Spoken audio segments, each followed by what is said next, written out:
আমেরিকার বাজারে কাঁচামালের ঘাটতি। কাঁচামাল কোনগুলো? অপরিশোধিত তেল, অপরিশোধিত আকরিক লোহা, অপরিশোধিত যেভাবে বিভিন্ন ধরনের খনিজ পদার্থ, সেটা তামা হতে পারে, সেটা অভ্র হতে পারে, ইত্যাদি ইত্যাদি।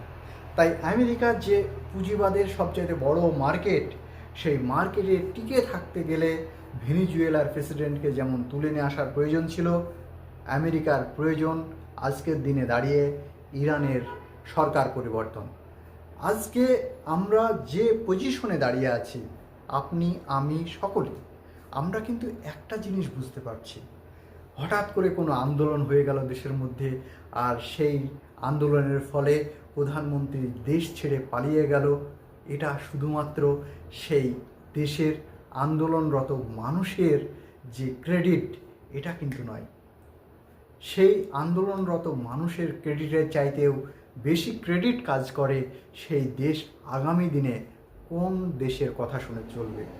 যেমন বাংলাদেশ আজকে যে পরিস্থিতিতে এসেছে, সেটা যে আমেরিকার মদতেই এসেছে, এটা কিন্তু জলের মতো পরিষ্কার হয়ে গেছে।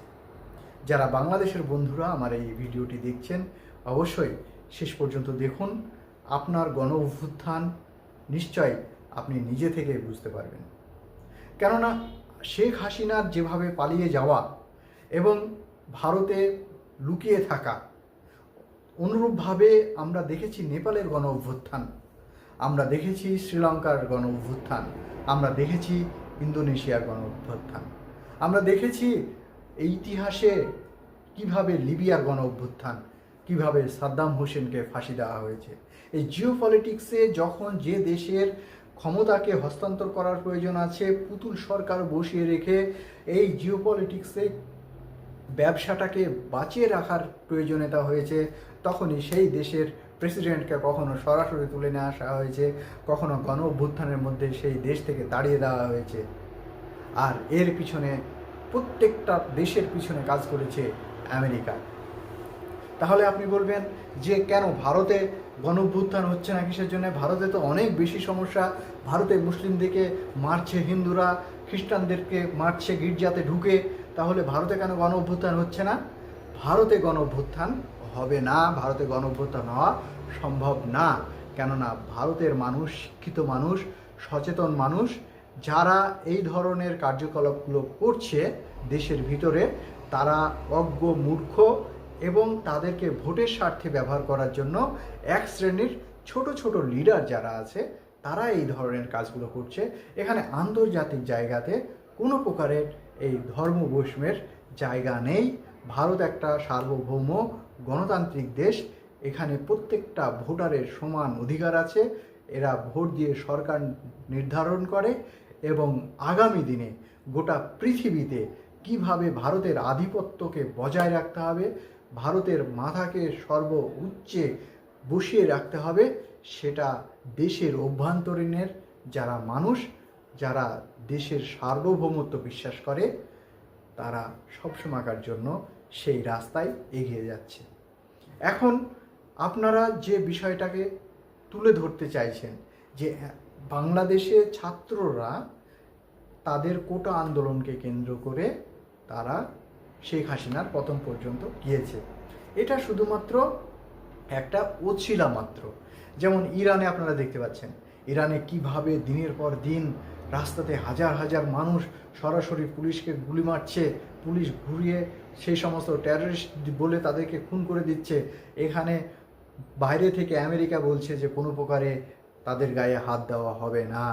এখন প্রশ্ন হচ্ছে, যদি মানবাধিকারের ক্ষেত্রে যদি বলা হয়, আমি খুন করার পক্ষপাতিত্ব নিয়ে কথা বলছি না, আপনিও নিশ্চয়ই খুন করার পক্ষ নয়, কিন্তু আপনি যখন দেখবেন একজন ডেলি 5টা করে মানুষ নির্বিশেষে শেষ করে দিচ্ছে, যখন আপনি দেখবেন স্বাধীন একটা দেশের প্রেসিডেন্টকে তুলে নিয়ে আসছে, আর সেই মানুষটা যদি অন্য একটা দেশের বিষয়ে নাক গলায়, তাহলে জানতে হবে সেই নাকে কিন্তু নিঃশ্বাস কম পাচ্ছে, যে কারণ থেকে তার নিঃশ্বাসের প্রয়োজনে সেই দেশের জন্য কথা বলছে। ইরান আজকে যে তেলের সাম্রাজ্য আছে, সেই সাম্রাজ্যকে দখল করা। আপনারা জানেন কিভাবে ইরানের সঙ্গে রাশিয়ার সম্পর্ক। রাশিয়াকে দীর্ঘদিন তেল বিক্রি করছে, যার ফলে রাশিয়াকে ইউক্রেনের সঙ্গে যুদ্ধ লাগিয়েও রাশিয়াকে দমিয়ে রাখতে পারছে না।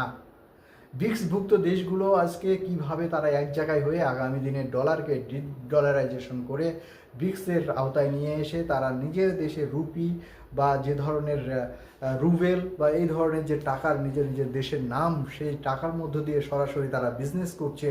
এটাই হচ্ছে রাশিয়ার সবচাইতে পজিটিভ দিক, আর সবচাইতে নেগেটিভ দিক আমেরিকার। আজকে বাংলাদেশের যেভাবে রাজনৈতিক গণ অভ্যুত্থানের মধ্য দিয়ে সরকার পরিবর্তন হবে, আলটিমেটলি কতটা লাভ হবে সেটা আমরা তো বুঝতেই পারছি, কিন্তু একটা শ্রেণীর মানুষের লাভ হবে। কোন শ্রেণীর? না তো আন্তর্জাতিক রাজনীতিতে যারা টিকে থাকতে চাইছে, বাংলাদেশের মার্কেটটাকে ধরে রাখতে চাইছে, তাদের ঠিকই লাভ হবে। আপনারা দেখছেন এই রকম যদি দিনের পর দিন যদি চলতেই থাকে, তাহলে আমেরিকার সাম্রাজ্যবাদের আর বেশি দিন স্থায়িত্ব হবে না, বেশি দিন স্থায়ীভাবে টিকে থাকতে পারবে না। আর ভারত তার সমহিমায় নিজের লক্ষ্যে স্থির থেকে কিভাবে এই ব্রিক্সকে পুঞ্জীভূত করে একত্রিত করে এই দেশটাকে, অর্থাৎ দেশ বলতে গেলে সামগ্রিকভাবে ব্রিক্সের আওতায় যে সমস্ত দেশগুলো আসছে, আগামী দিনে ব্রিক্সের আওতায় দেশের সংখ্যা আরও বাড়বে। আমেরিকা আরও পদদলিত হবে, আমেরিকা শেষ হয়ে যাবে। আমরা যেভাবে দেখেছি আমেরিকার শুধুমাত্র চোখ তেল, ভেনেজুয়েলাতে কিভাবে নির্লজ্জের মতো প্রেসিডেন্টকে তুলে নিয়ে এসেছে এবং বলছে যে আগামী দিনে যতদিন পর্যন্ত নির্বাচন হচ্ছে না আমি সেখানে তেল বিক্রি করব, তার জন্য ভাগ বন্টনা শুরু হয়ে গেছে। তার কারণ কি? তার কারণ হচ্ছে আমেরিকার হাতে বর্তমানে তেল নেই। ভারত সরাসরি বলছে যে আমি তোমার কাছ থেকে তেল কিনবো না, আমি রাশিয়া থেকে তেল কিনবো। আর রাশিয়া থেকে তেল কিনলে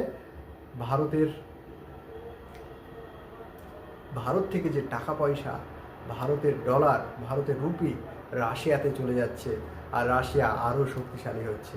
স্বাভাবিকভাবে আমেরিকার দরকার একটি সস্তা তেলের খনি, আর সেই সস্তা তেলের খনি তুলতে গিয়ে একদম ভেনেজুয়েলাকে শেষ করে দিল। অতএব নিজে বাঁচার জন্য, আমেরিকাকে টিকিয়ে রাখার জন্য, আমেরিকার সাম্রাজ্যবাদকে টিকিয়ে রাখার জন্য ডোনাল্ড ট্রাম্প সর্বোচ্চ শক্তিমান এবং সব কিছু করতে পারে, সেটা আমরা কিন্তু বারবার দেখতে পাচ্ছি। ভেনেজুয়েলাকে যেভাবে অ্যাটাক করেছে, করুক না ইরানকে করতে গেলে 100 বার ভাবতে হচ্ছে। কেননা ইরানের কথা হচ্ছে যে যতদিন বাঁচবো মাথা উঁচু করে বাঁচবো, আর যেদিনকে দেখবো যে আমার বেঁচে থাকার মতো কন্ডিশন নেই, কেউ আমাকে ধ্বংস করে দিচ্ছে, আমাকে ধ্বংস করার আগে সেই দেশকে ছারখার করে দেব, সেই দেশকে ধ্বংস করে দেব, সেই দেশকে ধ্বংস করার মতো ক্ষমতা মজুদ আমার দেশের সামরিক শক্তি আছে। যে কারণ থেকে ভয়েও ইরানের পিছু লাগতে চাইছে না আমেরিকা। অথচ আপনারা দেখছেন কিভাবে বিভিন্ন সময় বিভিন্ন দেশের সঙ্গে যুদ্ধ লাগিয়ে দিচ্ছে, গণ অভ্যুত্থান ঘটিয়ে দিচ্ছে। তাহলে কেন এদের সঙ্গে পারছে না? আমেরিকার পজিশন প্রায় শেষ। তো আপনারা নিশ্চয় জিও পলিটিক্সের ভাষাতে যেরকমভাবে ঠান্ডা মাথায় যে সমস্ত ব্রিক্সভুক্ত দেশগুলো এগিয়ে যাচ্ছে, তাতে আগামী দিনে একটি নতুন কারেন্সি মার্কেটে চালু হতে চলেছে এবং এই ব্রিক্স ডলারকে ডিডলারাইজেশন করে শেষ করে দেবে। আর বড় বড় যে সমস্ত তেল কোম্পানিগুলো আছে, তেলের মজুতওয়ালা দেশগুলো আছে, যেমন সৌদি আরব, দুবাই, তারপরে আপনার ইরান, রাশিয়া, এই দেশগুলো, ভেনেজুয়েলা, এই সমস্ত দেশগুলো কিন্তু আগামী দিনে ব্রিক্সের সমস্ত এক জায়গায় হচ্ছে, আর এরাই আধিপত্য বজায় রেখে ব্রিক্স হবে সর্বসর্বা। হ্যাঁ।